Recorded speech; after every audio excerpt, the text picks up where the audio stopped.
संयुक्त राष्ट्र अमेरिका र चीन बीचको तनाव फेरि बढेको छ। राष्ट्रपति ट्रम्पले आयातमा थप शुल्क लगाउने घोषणा गरेपछि चीनका राष्ट्रपति सी जिनपिङले प्रतिकार स्वरूप ठूलो कदम चालेका छन्। चीनले घोषणा गरेको छ, अबदेखि अमेरिकालाई दुर्लभ खनिज रेयर अर्थ मिनरल्सको निर्यात पूर्ण रूपमा बन्द गरिनेछ। यी खनिजहरू अत्यावश्यक वस्तु हुन्। इलेक्ट्रिक कार, ड्रोन, रोबोट र अमेरिकी सेनाले प्रयोग गर्ने धेरै उपकरणहरू बनाउन प्रयोग गरिन्छ। अहिले चीनका विभिन्न बन्दरगाहहरूमा यी सामग्रीको ढुवानी रोकिएको छ। खबर अनुसार सरकारले नयाँ कानुनी नियम बनाउन काम गरिरहेको छ, जसले अमेरिकालाई आपूर्तिमा रोक लगाउने तयारी सङ्केत गर्छ। चीनले विश्वका करिब 90% दुर्लभ खनिज आपूर्ति गर्छ।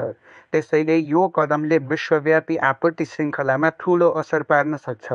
यस घटनाले न केवल अमेरिका र चीन बीचको व्यापारिक तनाव बढाएको छ, तर सम्पूर्ण विश्व अर्थतन्त्रमा नयाँ अनिश्चितता निम्ति आएको छ।